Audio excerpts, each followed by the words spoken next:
प्यारे बच्चों, class 12 JAC board का एग्ज़ाम समाजशास्त्र का होना बाकी है। आप लोगों के लिए विभिन्न गेस्ट पेपरों द्वारा जो तैयार किया गया मॉडल क्वेश्चन है वो बता रहा था, जिसमें से हम लोगों ने 2 सेट कंप्लीट कर लिया है। ये तीसरा सेट का वीडियो है। यदि जैक में आए हुए प्रश्नों को आपको देखना है तो चैनल के प्लेलिस्ट में भी जाकर आप देख सकते हैं कि जैक बोर्ड में जो पूर्व के प्रीवियस ईयर के क्वेश्चन जो आए थे उसको भी आप लोग कर लीजिएगा। और DRGP 82 साइट पर जो क्रोम ब्राउज़र में जाकर खोलना पड़ता है वहाँ भी समाजशास्त्र का आपको बहुत सारे इंपॉर्टेंट क्वेश्चन मिल जाएंगे। ये अभी करंट का गेस्ट क्वेश्चन है, इसलिए आपको बता रहा हूँ।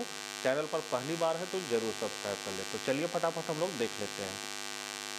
तो पहला क्वेश्चन है जनसांख्यिकीय लाभांश का क्या अर्थ है। तो विकासशील देशों में अर्थव्यवस्था के सुधार से प्राप्त जनसंख्या वृद्धि के कम होने को जनसांख्यिकीय लाभांश कहते हैं। यह लाभांश पिछले दशक के पूर्व एशियाई अर्थव्यवस्थाओं की तरह तथा आज के आयरलैंड की भांति भारत को भी मिलना शुरू हो गया है।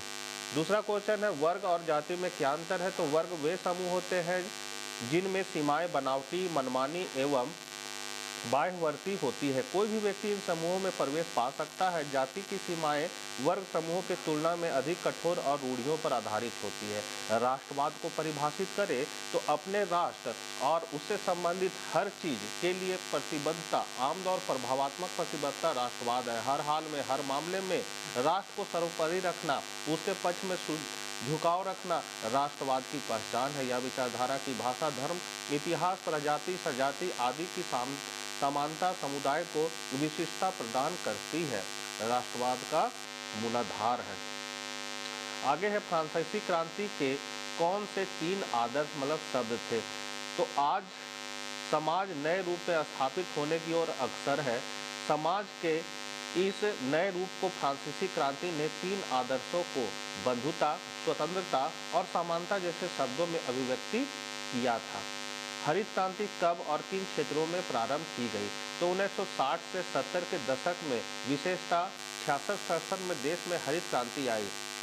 हरित क्रांति के जो भारत में जनक माने जाते हैं वो MS स्वामीनाथन माने जाते हैं और विश्व में नॉरलॉग बोरलॉग माने जाते हैं। तो यह कार्यक्रम मुख्यतः गेहूं तथा चावल उत्पादन करने वाले क्षेत्रों पर ही लक्षित था। हरित क्रांति पैकेज की प्रथम लहर पंजाब, पश्चिमी उत्तर प्रदेश, तटीय आंध्र प्रदेश तथा तमिलनाडु के कुछ हिस्सों में ही चली। विनिवेश क्या है।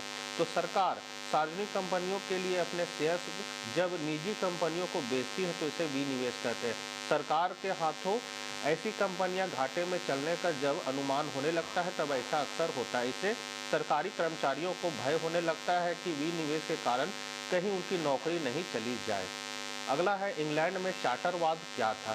तो ब्रिटेन में भी सभी को मतदान का अधिकार नहीं था। यह अधिकार संपत्ति के स्वामियों तक ही सीमित था। इसी के लिए चार्टरवाद इंग्लैंड में संसदीय प्रतिनिधित्व से संबंधित एक सामाजिक आंदोलन था। यह आंदोलन 1839 में प्रारंभ होकर प्रथम विश्व युद्ध तक मतदान के अधिकार के लिए लोगों के हस्ताक्षर अभियान के रूप में चलता रहा। एकीकरण का अर्थ स्पष्ट करें। तो एकीकरण सांस्कृतिक जुड़ाव या समेकन की एक प्रक्रिया है। इसके द्वारा सांस्कृतिक विभेद निजी क्षेत्र में चले जाते हैं और एक समान सार्वजनिक संस्कृति सभी समूहों द्वारा अपना ली जाती है। इस प्रक्रिया के अंतर्गत आमतौर पर प्रबल या प्रभावशाली समूह की संस्कृति को ही आधिकारिक संस्कृति के रूप में अपनाया जाता है। इससे सांस्कृतिक अंतरों, विभेदों या विशिष्टताओं की अभिव्यक्ति को प्रोत्साहित नहीं किया जाता अथवा कभी कभी तो सार्वजनिक क्षेत्र में ऐसी अभिव्यक्ति पर रोक लगा दी जाती है। 9वां है जाति और जनजाति में क्या अंतर है। तो अवधारणा के रूप में जाति एक फैला हुआ सामाजिक समूह है जबकि जनजाति एक क्षेत्रीय समूह। मैकाइवर का कहना है कि जब एक जनजाति अपनी क्षेत्रीय पहचान खो देती है तो वह जाति का रूप ले लेती है, पर जाति कभी भी जनजाति का रूप नहीं लेती। जाति विकसित होती है और इसका मुख्य धारा में एकीकरण अधिक होता है, वहीं जनजाति कम विकसित होती है और इसका एकीकरण भी कम होता है। इसी तरह जाति व्यवस्था में सायवयी एकता पाई जाती है, संस्तरण होता है, संसाधनों पर व्यक्तिगत अधिकार होता है। ठीक इसके विपरीत जनजाति एक खंडात्मक और समतावादी व्यवस्था है। संसाधनों पर स्वामित्व सामूहिक होता है और इसमें अस्थिकरण भी नहीं होता। समानता, हर जनजाति की अपनी एक अलग भाषा होती है परंतु जातियों के साथ ऐसा नहीं होता। एक जनजाति कभी भी अपने सदस्यों के व्यवसाय को चुनने के विषय पर कोई प्रतिबंध नहीं लगाती, लेकिन एक जाति प्रायः अपने सदस्यों को वंशानुगत व्यवसाय चुनने के लिए प्रेरित करती है। फिर है अक्षमता और गरीबी के बीच एक गहरा संबंध है। कैसे? अक्षमता और गरीबी के बीच एक अटूट संबंध होता है। बार बार गर्भ धारण करने से माताएं अपने रोग प्रतिरोधक क्षमता खोती जाती है, वे अत्यधिक कमजोर हो जाती है, जिसका प्रभाव बच्चे पर पड़ता है। फिर जिन घरों में कई परिवार एक साथ रहते हैं, वहां कोई आकस्मिक दुर्घटना होने से भी गरीब लोगों में अक्षमता हो जाती है। अक्षमताओं से पूरे परिवार पर पृथकीकरण और आर्थिक दबाव की स्थिति बढ़ जाती है। फलस्वरूप गरीबी की स्थिति उत्पन्न होने से अत्यंत विकट स्थिति उभरती है। अगला है विधवा विवाह का समर्थन और आंदोलन किसने और कैसे किया? तो विधवा विवाह का समर्थन और इसके लिए आंदोलन बम्बई प्रेसिडेंसी के समाज सुधारक श्री महादेव गोविंद रानाडे ने किया। 1861 में रानाडे ने महाराष्ट्र में विधवा विवाह के प्रचार के लिए विडो रेमरेज एसोसिएशन की स्थापना की। हिंदुओं की ऊंची जातियों में विधवाओं के साथ उस समय किया जा रहा निंदनीय और अन्यायपूर्ण व्यवहार का एक प्रमुख मुद्दा था। रानाडे ने इस संबंध में बिशप जोसेफ बटलर जैसे विद्वानों के लेखों का उपयोग किया। इनके द्वारा लिखित 2 पुस्तकें एनोलॉज ऑफ रिलीजन और 3 समर्स ऑन ह्यूमन नेचर को 1860 के दशक में मुंबई विश्वविद्यालय के नैतिक दर्शन पाठ्यक्रम में पढ़ाया जाता था। इसी समय रानाडे द्वारा रचित 2 पुस्तक the text of the Hindu law on the lawfulness of the remarriage of widows और Vedic authorities for window marriage में विधवा विवाह के लिए शास्त्रीय स्वीकृति का विशद विवेचन किया गया। अगला है भारत में ही प्रचलित वे कौन सी कुरीतियां थी जिसके विरुद्ध समाज सुधार आंदोलन हुए? तो आंसर है जिन सामाजिक कुरीतियों से भारत बुरी तरह त्रस्त था उनमें सती प्रथा, बाल विवाह, विधवा पूर्ण विवाह निषेध और जाति भेद प्रमुख है। 19वीं सदी में हुए समाज सुधार आंदोलन उन चुनौतियों के जवाब थे जिन्हें औपनिवेशिक भारत महसूस कर रहा था। 13 है उद्योग के लिए भूमि अधिग्रहण की नीति के क्या प्रभाव पड़ते हैं? तो सरकार ने उद्योग लगाने के लिए भूमि अधिग्रहण की नीति अपनाई है। ऐसे प्रस्तावित उद्योग स्थल के लोगों को ये रोजगार नहीं दिलवाते बल्कि जबरदस्त प्रदूषण ही फैलाते। बहुत से किसानों ने भूमि अधिग्रहण की क्षतिपूर्ति की कम दर के लिए जब विरोध किया तो उन्हें जबरन दिहाड़ी मजदूर बनना पड़ा, जिन्हें बड़े शहरों में फुटपाथ पर काम करते देखा जा सकता है। 14 है क्या औद्योगिकरण के फलस्वरूप आधुनिक समाज पश्चिमी का प्रतिनिधित्व कर रहा है? तो निसंदेह औद्योगिकरण ने आधुनिकीकरण को बढ़ावा दिया है। आधुनिकीकरण की प्रक्रिया में वस्तुतः पृथक समाज की अवस्थाएं अर्थात स्तर अलग अलग है, लेकिन उन सबों की दिशा एक ही है। ऐसे विचारकों के मतानुसार आधुनिक समाज पश्चिम का प्रतिनिधित्व कर रहा है। दूसरे शब्दों में परिवर्तन पश्चिमोन्मुख है। 15 है क्रांतिकारी सामाजिक आंदोलन का अर्थ शोधारण स्पष्ट करे। तो क्रांतिकारी सामाजिक आंदोलन सामाजिक संबंधों के आमूल रूपांतरण का प्रयास करते हैं। ऐसे आंदोलनों में प्राय राज सत्ता पर अधिकार कर परिवर्तन लाने की मंशा छिपी होती है। रूस की बोल्शेविक क्रांति जिसने जार को अपदस्थ करके साम्यवादी राष्ट्र की स्थापना की, ऐसा ही एक आंदोलन था। भारत में नक्सली आंदोलन जो दमनकारी भूस्वामियों तथा राज अधिकारियों को हटाना चाहते थे की क्रांति आंदोलनों के रूप में व्याख्या की जा सकती है। 16 है महिलाओं की शिक्षा के संबंध में समाज सुधारकों के क्या विचार थे? तो सुधार आंदोलन के दौर में महिलाओं की शिक्षा के बारे में भी व्यापक बहसें हुई। सबों ने एकमत होकर यह माना कि समाज में उत्थान के लिए महिलाओं का शिक्षित होना जरूरी है। ज्योतिबा फुले ने तो पुणे में महिलाओं के लिए पहला विद्यालय भी खोला। कुछ लोग का विचार था कि आधुनिकता के पहले भी महिलाएं शिक्षित हुआ करती थी, लेकिन बहुत से विचारकों ने इसका खंडन किया कि महिला शिक्षा कुछ विशेषाधिकार समूहों को ही प्राप्त था। इस तरह परंपरावादी एवं आधुनिकतावादी दोनों ने महिला शिक्षा की अनिवार्यता का पुरजोर समर्थन किया। मुस्लिम समाज सुधारकों में भी कई आधुनिकतावादियों ने पर्दा प्रथा का पुरजोर विरोध किया और स्त्री शिक्षा के प्रसार की वकालत की। 19वीं सदी में समाज सुधार आंदोलन में प्राय सभी स्त्री शिक्षा के हिमायती थे। यहाँ से आपका दीर्घ उत्तरीय प्रश्न है बच्चों। 17 है ग्रामीण समुदाय की प्रमुख समस्याएं क्या है? तो मेरियल और एल रिज के अनुसार आप देख सकते हैं जैसे लिखा हुआ बच्चों, आप देख लीजिए इसको। दीर्घ उत्तरीय थोड़ा बड़ा होगा इसका आंसर, तो इसको आप लोग देख लीजिए। सभी इंपॉर्टेंट क्वेश्चन है।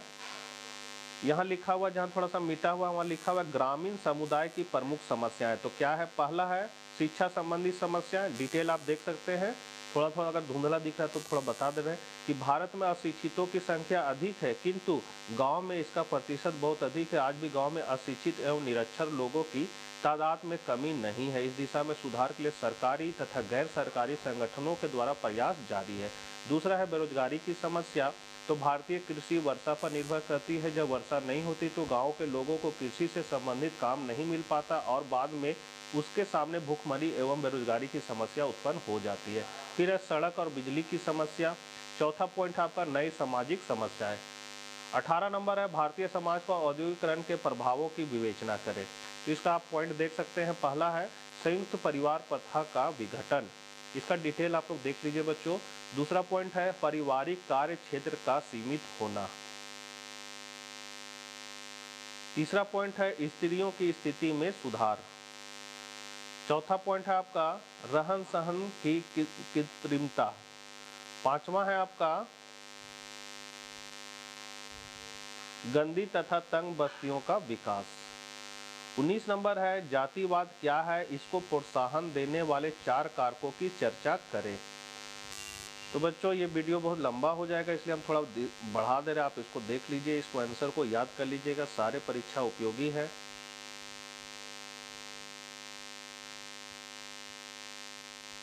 पॉइंट बाय पॉइंट इसका ज़्यादा अगर डिटेल करते हैं तो आपको अच्छा नंबर आएगा, इसलिए कोशिश कीजिए पॉइंट में बना के लिखना है। तो पहला पॉइंट है संस्कृतिकरण। दूसरा है अंतर्विवाह का प्रचलन। तीसरा है जातिगत संगठन।